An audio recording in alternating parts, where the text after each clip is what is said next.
부땅 사라나가 자미 담망 사라나가 자미 상강 사라나가 자미 두띠암빛 우땅 사라나가 자미 담망 사라나가 자미 상강 사라나가 자미 따띠암빛 우땅 사라나가 자미 담망 사라나가 자미 상강 사라나가 자미. 빨리어로 남방 쪽에서 오신 분들을 위해서 띠사나란을 함께 했습니다. 귀울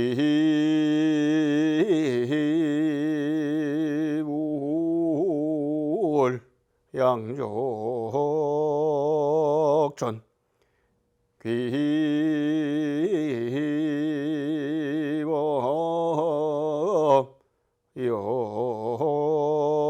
역전 귀승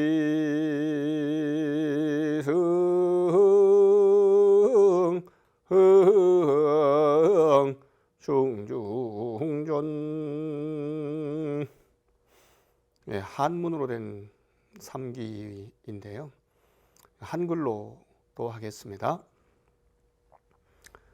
거룩한 무처님께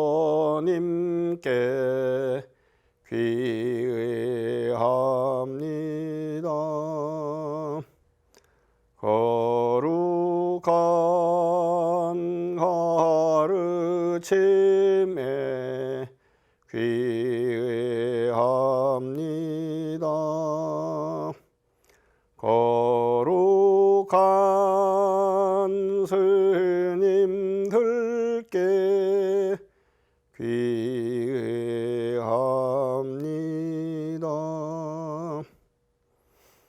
예. 오늘도 여러분과 함께 부처님 나라를 향해서 성큼성큼 걸어가자고 간곡하게 호소하면서 부처님 공부하는 방법을 일러드리겠습니다. 날마다 행복하고 밤마다 편안하게 살고 주무시기를 바랍니다.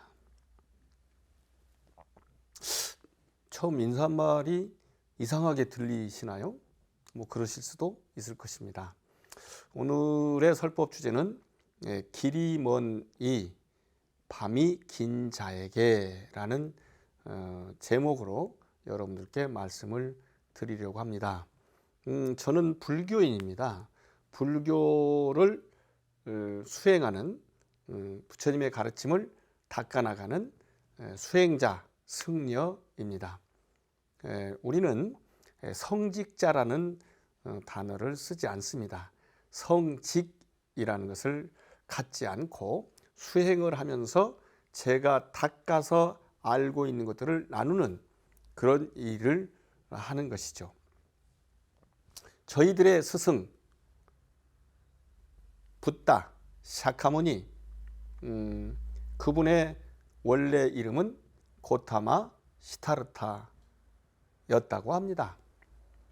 그분은 태어난 지 1년 만에 어머니가 돌아가셔서 이모님께서 기르셨다고 합니다.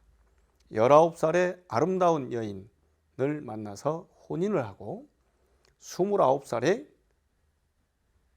궁궐을 떠나서 출가하셨다고 합니다.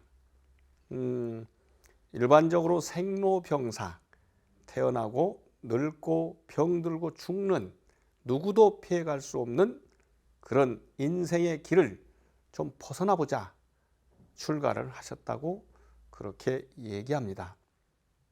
저는 이분은 인도 사람이었는데 당시 인도의 일부 중인도에 16개의 나라가 있었다라고 합니다.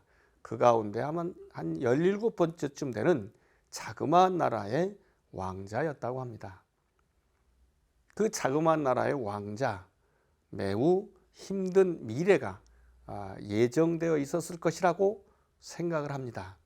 그래서 아하, 이런 길을 계속 갈 것인가, 가가지고 어렵고 힘들고 위험한 일이 일어나지 않게 하려면 열심히 공부해서 상대방을 설득하는 힘도 있어야 하지만, 돈을 많이 벌어서 국가의 산업을 융성하게 해서 돈도 많이 가져야 되지만, 옛날에는 그런 크기보다는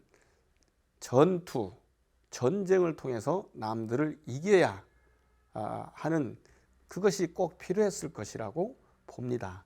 다만 상대가 있을 경우 나는 이기기만 하는 게 아니고 질 수도 있고, 진다면 나뿐만이 아니고 국민 전체가 위험하고 죽을 수도 있다는 그런 것들이 있습니다.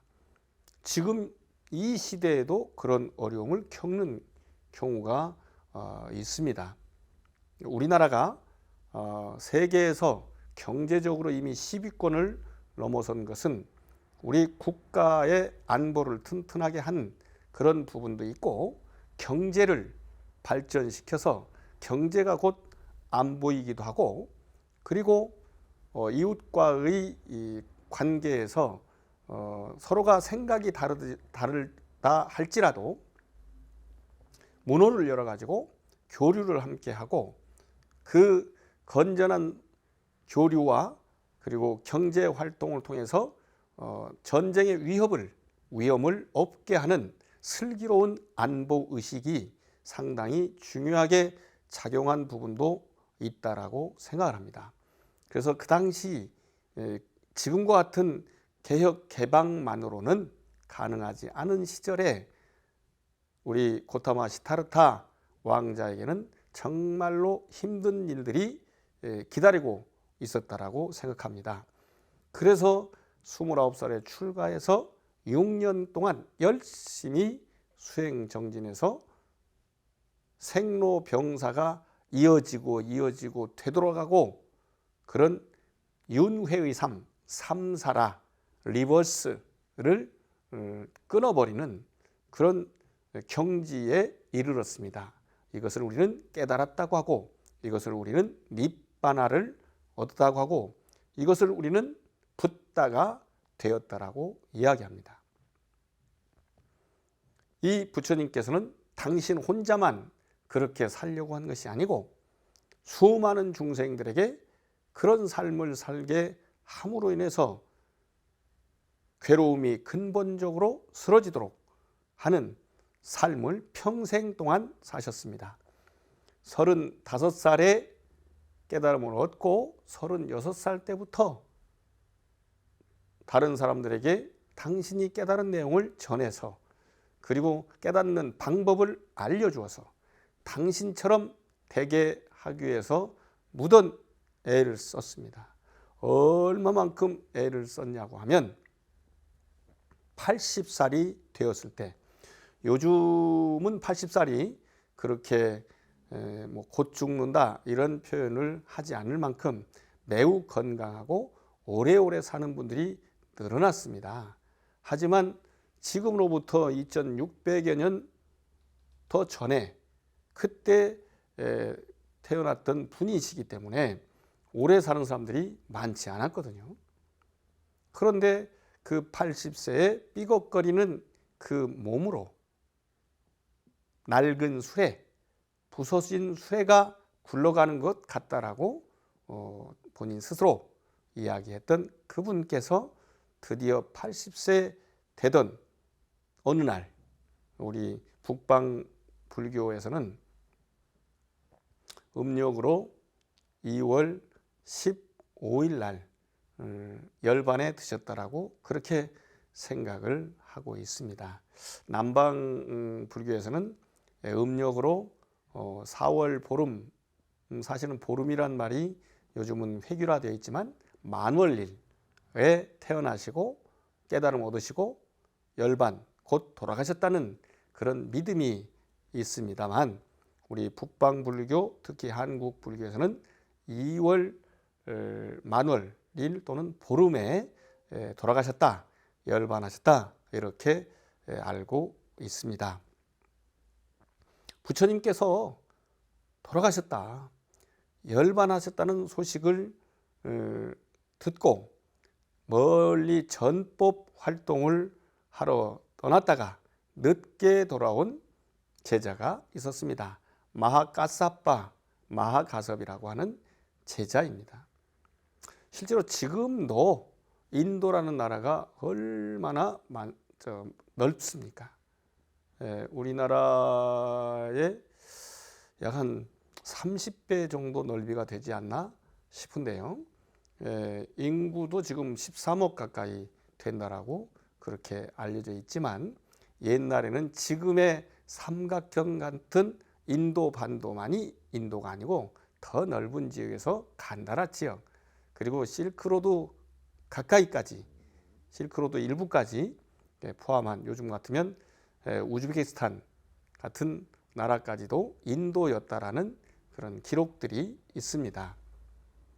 그래서 그렇게 멀리 떠나갔다가 늦게 온 마하가사파가 부처님의 두 발에다가 머리를 조아렸습니다. 그랬더니 그 마하가섭이 오기 전에는 아무리 불태우려 해도 좀처럼 불이 붙지 않던 나무 더미에 불이 붙고, 그 시체를 불 붙여서 태우는 것을 다비한다고 하는데요. 요즘은 스님들을 주로 다비하죠. 그래서 그 다비가 진행되었다라는 이야기가 있습니다. 우리 북방 선종 참선 불교에서는 마하가섭이 왔을 때 관 뚜껑이 촥 열리고 관 밖으로 두 발을 내밀었다. 누가요? 부처님이. 그런 기록도 있습니다. 다비를 마치니 부처님의 불탄 몸에서는 아주 많은 양의 사리가, 우리는 반짝반짝 빛나는 구슬 같은 것만 사리라고 하는데, 타다 남은 뼈도 그리고 재들도 사리라고 이야기합니다. 어쨌든 그 많은 양의 사리가 나왔다고 합니다. 8섬 너말, 우리 한 섬은 2가마거든요. 그러니까 16가마 너말이라는 기록도 있는데요.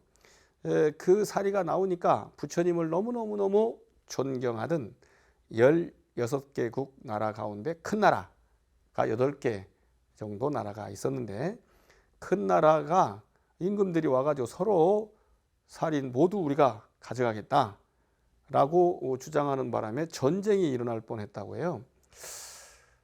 제가 생각하면 참 이상합니다. 설마 그렇기까지야 했겠냐 싶지만, 영토를 아껴서 전쟁하는 것처럼, 돈을 탐내서 전쟁하는 것처럼, 미녀 미남을 탐내서 전쟁하는 것처럼 그럴 수도 있겠다 싶기도 합니다. 분명한 믿음은 아닙니다만. 그런데 도나라는 장군이 제안을 했다고 합니다. 그렇게 존경하는 우리 부처님의 평생의 삶 또는 수행의 삶, 36살부터 80살까지 45년간 전법의 삶, 이걸 이렇게 우리가 존경하는데, 그분의 사리를 나만 가지려고, 우리만 가지려고 전쟁까지 한다니 이게 될 말입니까? 그러니 필요한 만큼 서로 간에 나눠 가지도록 합시다 라고 제안을 해서, 그 제안이 받아들여졌다고 하니 이놈의 임금님들이 얼마나 어리석었겠습니까? 저는 그렇게 생각합니다. 아무튼 그건 제 생각이고, 그 제안을 받아들여 가지고 여러 곳에 근본 8탑이라고 합니다. 그러니까 나라마다 하나씩 세웠기 때문에 8군데라고 하겠죠. 그런데 나중에 아쇼카 왕이라는 부처님보다 한 250년, 300년 그 뒤쪽 사람인데, 그가 인도를 통일했다고 하네요. 그 인도를 통일한 아쇼카 왕이 사람들을 많이 죽여서 통일했을 거 아닙니까? 가위바위보를 했거나 아니면 서로 합의해 가지고 통일한 나라는 없거든요. 그렇기 때문에 그 많이 죽여놓고 생각을 하니까 참 마음이 아프단 말입니다.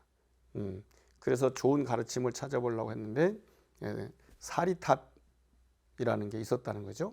부처님이라는 분이 있었다는데 그분이 돌아가시고 그 화장에서 남은 그 뼈나 재들 그걸 모아놓은 사리탑이 여러 곳에 여덟 군데 있었다고 하니까 있었다고 해서 거기를 이제 발굴을 해봤더니 빛나는 구슬 같은 것도 있고 그냥 하얀 뼈 같은 것도 있고 그랬겠죠.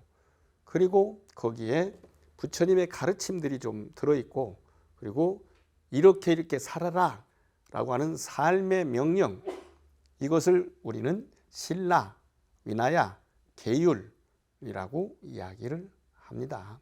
그래서 그 계율이 나오는데 첫 번째가 살아있는 생명을 힘들게 하지도 말 것이거니와 더더군다나 죽여서는 안 된다라는 불살생의 계율이 있는 것입니다. 그래서 이분을 받들면서 이분의 삶의 모토대로 가르침대로 살자라고 해가지고 전국에 8만 4천 개의 사리탑 그리고 부처님의 가르침을 본받으라고 하는 그런 탑, 이걸 기둥처럼 세웠다고 그래요. 그래서 석주라고 하는데요.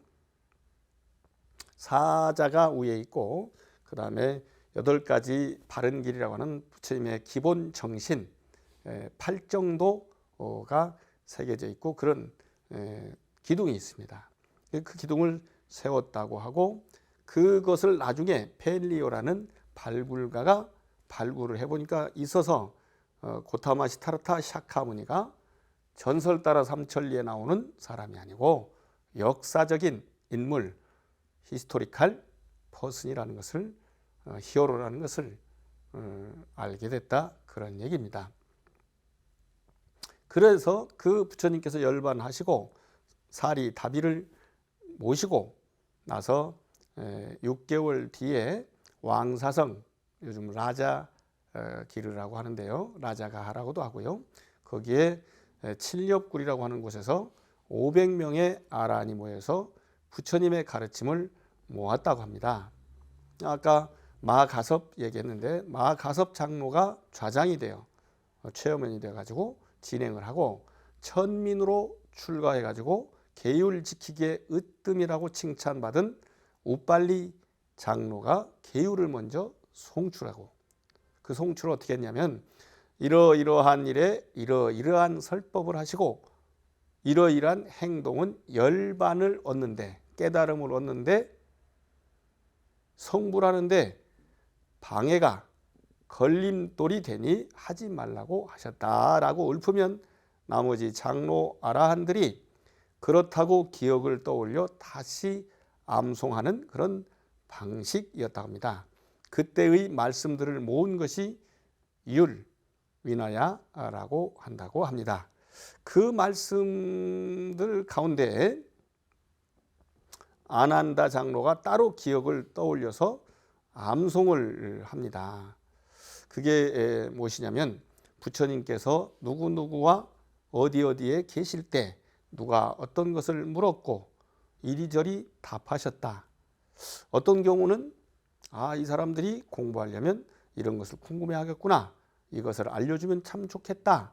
라고 하는 혼자 생각해서 궁금해하리라는 판단으로 또한 말씀하신 것도 있고 저처럼 이렇게 말로 하는 경우도 있고 또 시를 통해서 하는 경우도 있고 말하고 시를 하기도 하고 그냥 바로 시를 하기도 하고 우리가 시 한 수를 읊으면 굉장히 사람들에게 좋은 느낌을 주시지 않습니까?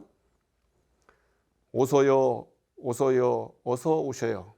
당신은 오실 때가 되었어요. 어서요 어서요 어서 오셔요. 당신은 당신의 오실 때가 언제인지 아십니까? 그것은 나의 기다리는 때입니다. 어서요, 어서요, 어서 오셔요. 당신은 오실 때가 되었어요. 이게 이제 한국인 중에 약 100여 년 전에 아주 유명했던 독립운동가이자 시인인 스님이 계셨어요. 만해 한용운이라는 분입니다. 그분의 시 이렇게 읽고 저도 참 즐겁지 않습니까? 그런 것처럼 부처님의 가르침도 이런 좋은 말로 읊으면 좋다 그런 얘기입니다. 그래서 그런 방식으로 암송을 하면 나머지 499명의 아라한들 역시 기억을 떠올려서 그렇다고 한 것을 모은 것이 경전, 숫다, 수트라라고 합니다. 자세한 그 교학적인 설명을 따로 모은 것이 법을 잘 사란 가르침 또는 법에 관한 말씀, 법에 대한 말씀이란 뜻의 아비담마라고 합니다. 이것을 론이라고도 하는데요. 일찍이 세상을 떠난 부처님의 친어머니 마야 부인과 함께 살고 있는 도리천의 하늘 사람들 위해서 설법을 하신 것을 모아놨다라고 합니다. 나중에는 사리불께 그걸 전해줬다고 해서 사리불 아미담론이라고도 하고 뒤에 그런 좀 종류가 다른 가르침들을 모은 것을 7논으로 편집했다라고 이야기합니다. 그래서 이렇게 제자들이 그 부처님의 가르침을 확장한 것으로 보고 논은 부처님 당시의 직계 제자들 더 나아가 인도의 장로들이 쓴 것이라는 견해가 성립되었습니다. 그래서 부처님의 삶 행동은 율이라고 하고 부처님의 가르침은 또 말씀은 경이라고 하고 제자들 논문은 논이라는 그런 견해가 굳어졌습니다. 그러나 자세히 보면 법에 관한 가르침도 부처님의 설법임을 알 수 있습니다. 재밌는 것은 인도의 장로들이 지은 것은 논이라고 하였지만 중국 등 인도 밖의 장로들이 지은 것은 소, 임금님한테 올리는 걸 소라고 합니다. 상소한다 뭐 그런 말씀이 있거든요. 그리고 그것을 요약한 것은 초, 요약해가지고 줄인 것이라는 서머리한 것이라고 볼 수 있는 것이죠.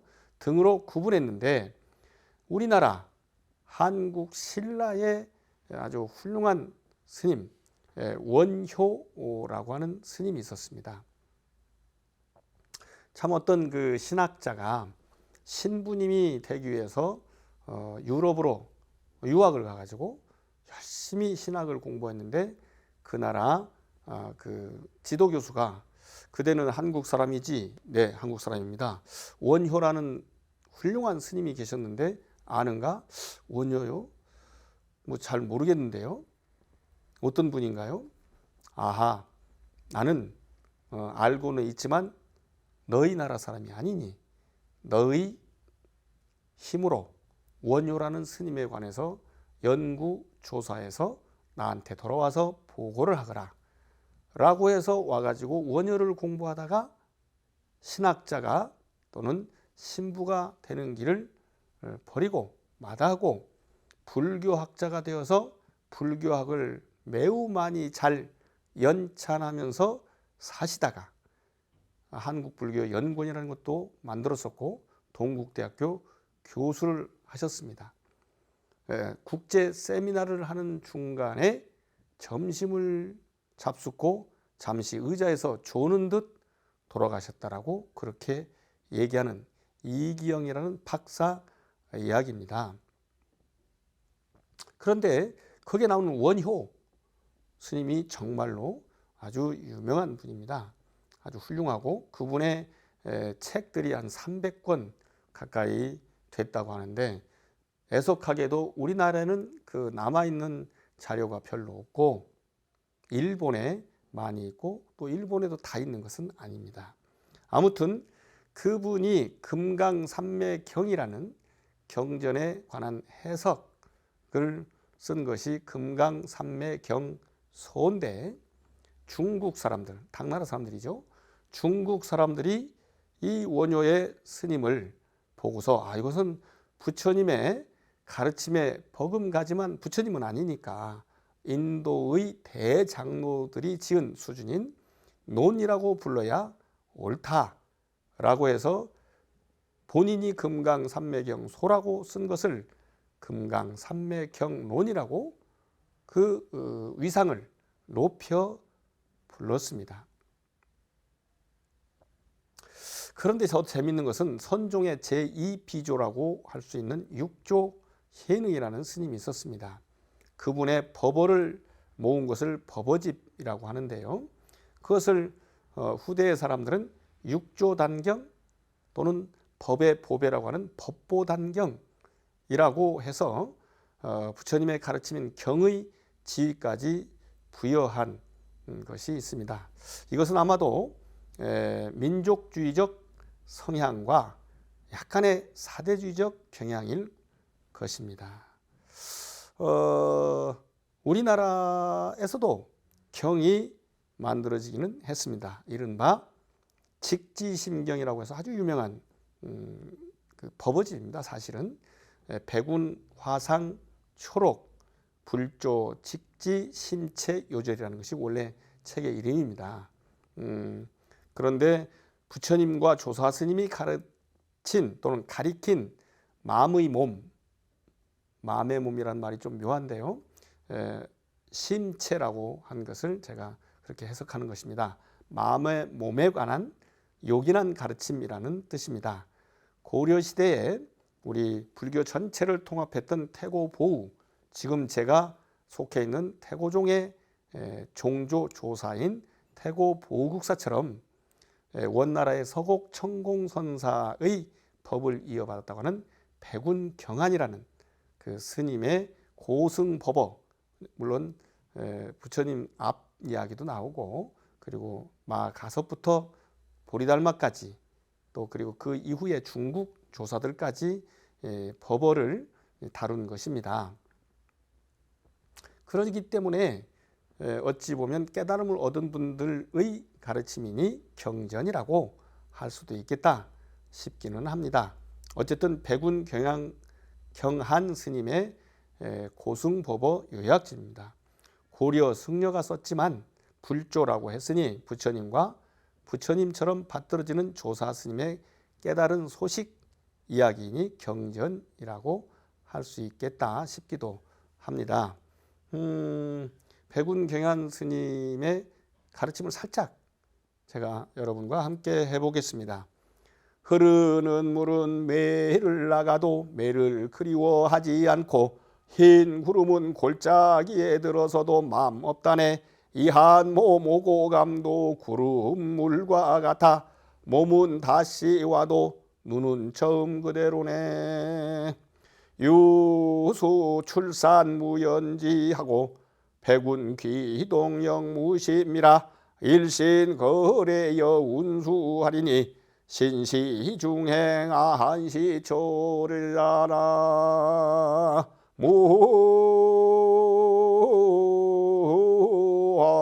무함이 다불.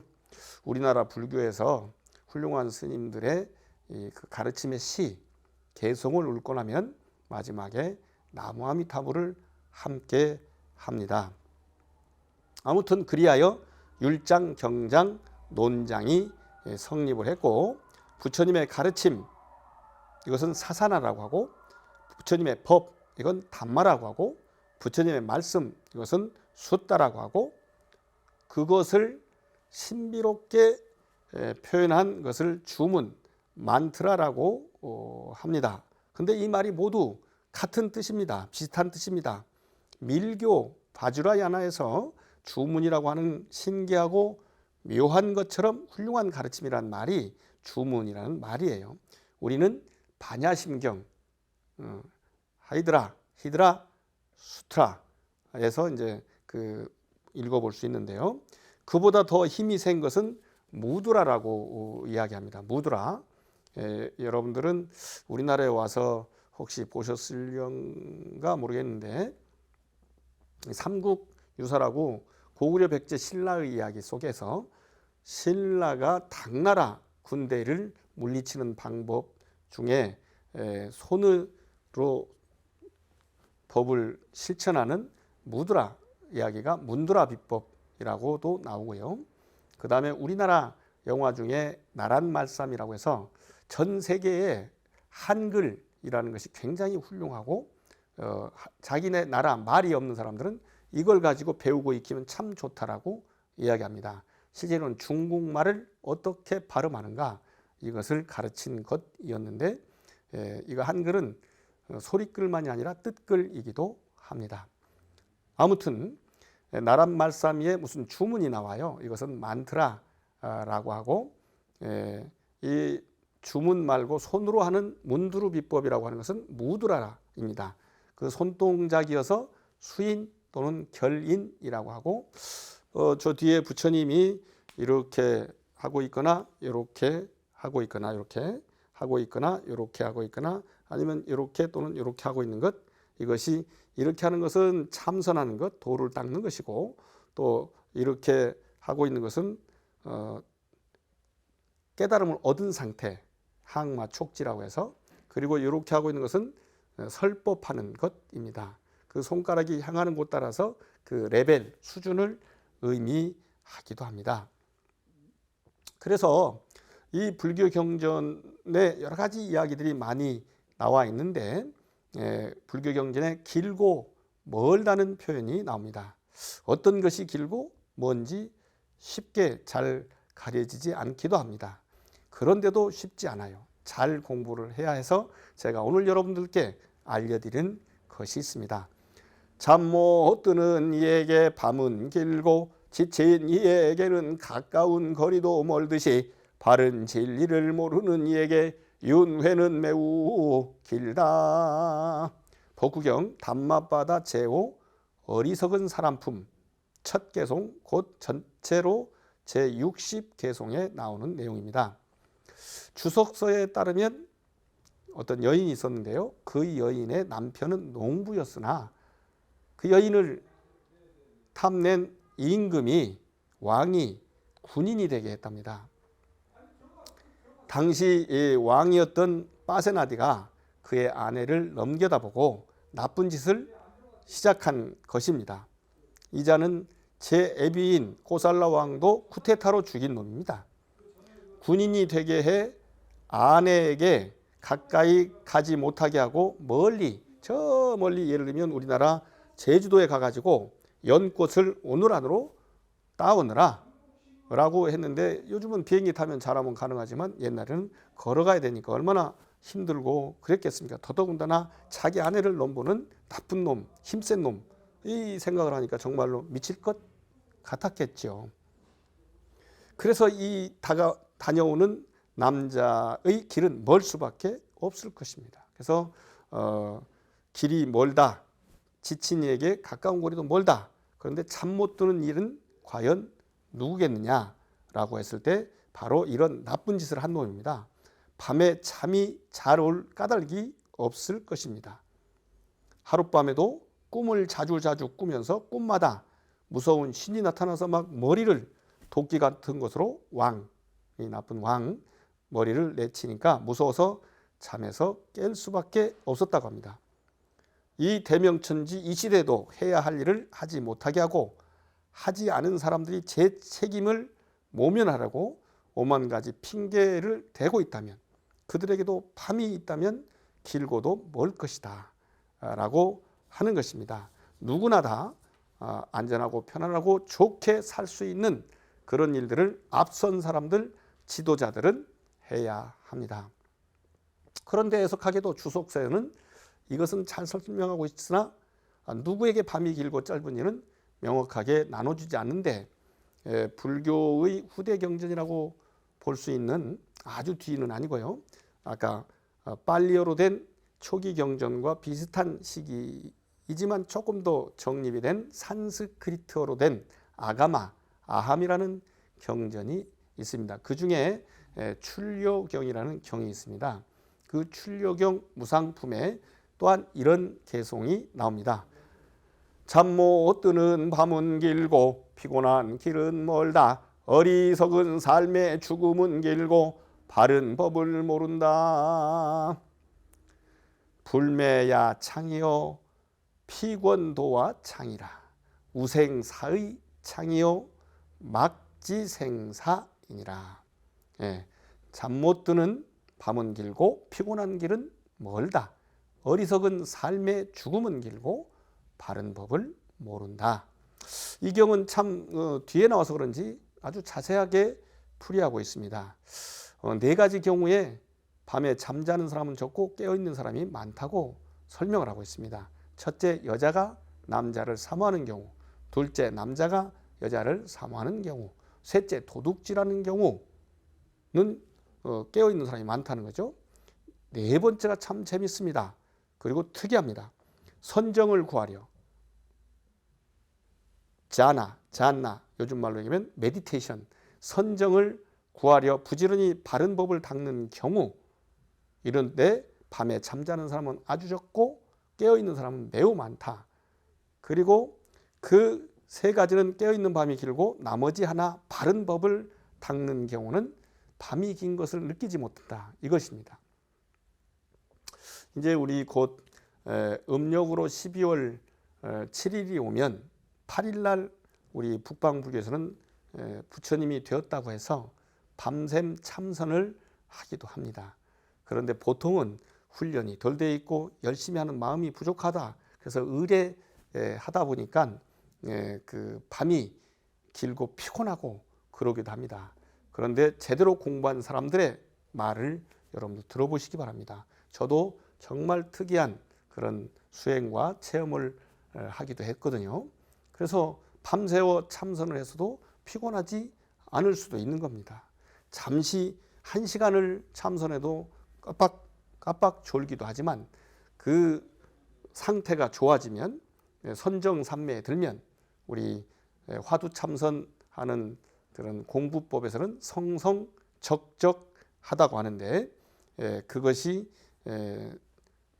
졸리지 않게 되니까 공부하는 분들은 걱정하실 필요가 없습니다. 그래서 이 경에서는 개송과 간단한 설명 뒤에 아주 자세하게 종류를 나누고 배경풀이까지 덧붙였습니다. 부처님의 바른 법을 만나게 되어서 매우 기쁜 제가자가 있었다고 합니다. 그런데 내 아들 또 손주 그 뒤에 증손 고손도 부처님 법을 만날 수 있을까? 그럼 부처님이 한 분일까? 여쭤보러 부처님한테 갔다고 합니다. 부처님 했더니 당연히 많지. 한강에 모래수처럼 많아. 기뻐라.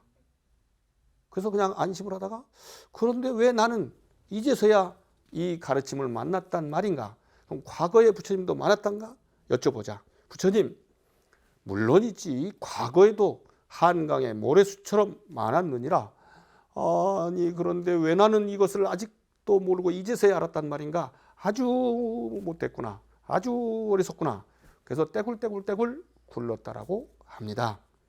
이 얘기가 화두 참선하는 우리 수행자들에게 이렇게 얘기합니다. 내가 아직도 이것을 모르다니 너무나 분하다, 억울하다, 이런 마음을 갖지 않으면 수행하기가 어렵다라고 얘기합니다. 그리고 이것이 정말 그렇게 하면 되는 것인가 하고 큰 의심을 가져야 한다고 합니다.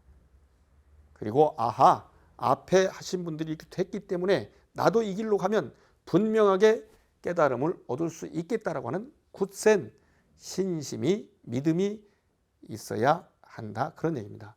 이 얘기가 아마도 출력역에 나오는 그냥 보통 제가 제자이지만 부처님 가르침을 만나서 기뻐했다가 후대를 위해서도 가능한가? 과거에는 왜 나는 아직까지 몰랐던가? 이것을 생각하는 대분심, 이런 이야기도 경전에 나와 있습니다. 오늘 우리는 여러분과 함께 부처님 가르침을 이렇게 배우고 부처님 당시의 가르침도 배우지만 후대에 명상하는 방법, 참선하는 방법, 메디테이션을 하는 방법에 관한 이야기를 통해서 그 이야기의 뒤에 있는 결과를 얻어내는 것이 누구나 분명하고 제대로 할 수 있다는 이야기를 함께 했습니다. 그러니 이 얼마나 좋은 시절을 맞이해서 마음 닦는 법 배우고 익히고 나누니 여러분도 저도 이 얼마나 즐겁고 행복한 일이겠습니까? 모두 그 마음 지니시고 즐겁고 행복한 삶을, 수행의 삶을, 마음 닦는 삶을 누리시기 축원드립니다. 고맙습니다.